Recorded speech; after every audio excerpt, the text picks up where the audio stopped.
Hi, welcome to another episode of Hot Takes. With the local elections just 18 months away, Reform has leapt into action. They are steamrolling the opposition. It is absolute mayhem out there. They've set up, ever so quickly, over 300 local branch offices. They're aiming to have 500 by the new year. This gives them a lovely big power base on the ground in your area, wherever you happen to be. And they are going after every single seat. They say they've got people up, ready and running. What is truly remarkable, though, is the staff, because they are poaching people from the Tories.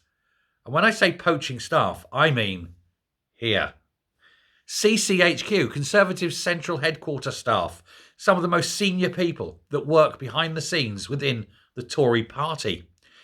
They're based in London and they've shifted allegiance.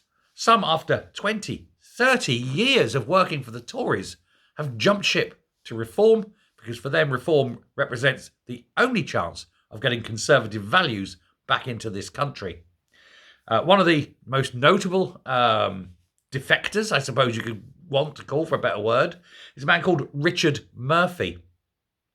He's the national head of field campaigning, or he was. Not anymore. He's left the Tories. He's gone. He's had 30 odd years of working in the Tory party, and this Tory veteran, as I say, he's crossed the line. He's jumped the fence. He is now a very, very senior campaign coordinator for the Reform Party. They've got two other former CCHQ campaign managers that have gone across, Michael Horden and Luigi Merton, and current staff in the building are saying this is remarkable, we're so glad to get them. We're told that when you have people with this much experience, and of course inner workings of the Tory party, said we should be weaponising that. Zia Yousaf, now I'm going to read this to you. Zia Yousaf gave a quote about this. He's the chairman of Reform, obviously sitting there feeling rather smug today, and who can blame him? He said, Reform has all the momentum in British politics and is rapidly assembling a formidable ground campaign machine.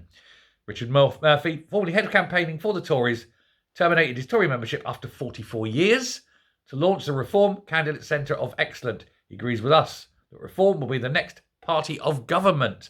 They're setting themselves up high, aren't they? And they will play an important role in making that happen. We've also hired two rising stars from CCHQ, Luigi Merton and Michael Horden, who we mentioned there, who ran a top 10 national campaign in Bassett Law. So real change, he says, is coming to Britain. Reform has also compiled a list of Tory councillors who replied with snarky responses to their defection calls. You know, they said, oh, please, if you're a Tory, please come to us. But those councils where they've sort of given those responses are now firmly in the crosshairs of the Reform Party. They're coming for them. They're aiming. So they want to not just say, oh, well, we asked and you said no, fine. They're now actively coming after them to make sure that they know that they should have joined, because Reform, make no bones about it, are going to make massive inrush on this next series of elections in May, setting them up with all that momentum to go into Scotland, where already they're looking to be the second biggest party in Holyrood. And that's before they've even started campaigning. It's going to be massive. It's going to be fun. And I'm not going to miss a moment of it. So, all eyes on the Reform Party. Let's see how far they can go. They've got a little conference. I think, is it today or tomorrow? There's a little conference coming up somewhere. But there'll certainly be doubles and trebles all around. Thanks very much. Bye.